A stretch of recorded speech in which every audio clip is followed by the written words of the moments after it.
The U.S. government now in a partial shutdown. There's a live shot of the U.S. Capitol. Lawmakers unable to cut a deal before the midnight deadline. They will return in hours to try to break this impasse. White House officials, including presidential son-in-law Jared Kushner, showing up at the Capitol to engage in some last-minute bargaining on Friday. At issue here, funding for President Trump's signature campaign promise, that border wall. And the blame game has already begun. President Trump says this shutdown is on the Democrats. But Senate Democratic leader Chuck Schumer tweeting out this video of the president in the Oval Office just last week, saying he'd be proud to shut down the government. We begin with ABC's White House correspondent Tara Palmieri at the White House for us this morning. Tara. Good morning. It's President Trump's third government shutdown since becoming president, and his family's already taken off for Palm Beach. He's staying behind to try to get some sort of funding for the wall that he promised during the campaign. Overnight, the government partially shutting down just days before Christmas. We're going to have a shutdown. There's nothing we can do about that because we need the Democrats to give us their votes. The deadlock over the president's demand for a border wall. Let's advance this legislation, Mr. President. Let's pass it. Let's finish our work for this year. Let's secure our country. Despite Republican leadership in the House and Senate, the president failing to secure the votes for the $5 billion he needs to start building the wall. You're not getting the wall today, next week, or on January 3rd when Democrats take control of the House. The contentious negotiations coming to a head today. As of midnight, several federal agencies saw a large part of their funding come to a screeching halt. More than 400,000 federal employees temporarily working without pay. Essential employees in affected departments like the Department of Justice or Homeland Security will now have to report for work. For Customs and Border Protection employee Benita Brewer, this means her holiday leave is canceled. Where I would be off of work and able to really enjoy time with family, I'll likely have to report into the office. On Thursday night, House Republicans approved a spending deal through February 8th, allotting $5.7 billion for the wall, moving the vote to the Senate. But on Friday, the Senate barely reached 48 votes needed to bring the bills to the floor. Vice President Mike Pence stepping in to break the tie. If Chuck Schumer and the Democrats decide they want to force a government shutdown because they're unwilling to support border security, I think that would be an extreme and irresponsible thing to do. Leader Pelosi, Leader McConnell, and myself have done everything we can to avoid a shutdown. But President Trump wants one. Last week, the president owning the shutdown. I will take the mantle. I will be the one to shut it down. I'm not going to blame you for it. But Friday, putting the blame back on the Democrats. It's up to the Democrats, so it's really the Democrat shutdown. Mr. Vice President, what's the next step? Will the president accept? Keep me posted.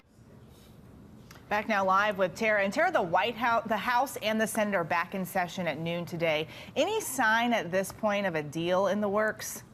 Well, a lot of these lawmakers have gone home for the holidays. They will be given 24-hour notice when it's time to come back for a vote. So expect this to last well into the weekend, Eva. All right, Tara Palmieri at the White House for us today. Tara, thank you so much to talk about here. So let's bring in a ringer, our chief political analyst, Matthew Dowd. Matthew, good morning. Given that you've got lawmakers who aren't even in Washington and many on both sides show no signs of budging here, how do you see this impasse ending? Well, I'm hopeful that this is like other shutdowns where it lasts 1, 2, or 3 days. But the problem, as you just mentioned, is Christmas Eve is 2 days away. Christmas Day is 3 days away.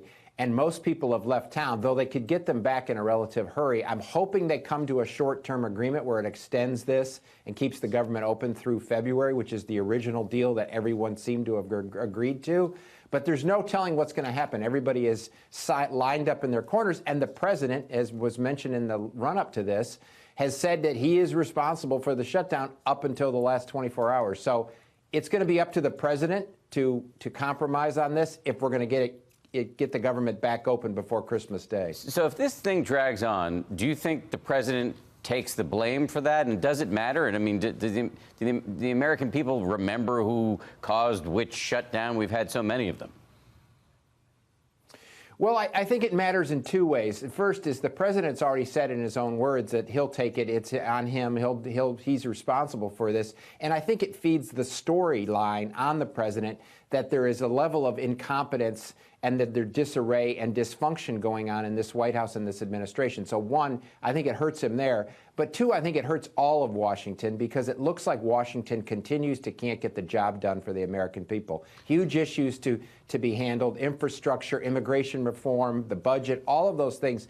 It looks like Washington can't handle it, and the president is on the top of the heap, the power of Washington, D.C., so ultimately the blame will fall on him, and any political problem will fall on the president. Let's talk about the issue that appears to be at the center of all of this, and that's the border wall. This was the signature campaign promise for Donald Trump. He mentioned it at every rally. He said, we're going to build a wall. The Mexicans are going to pay for it.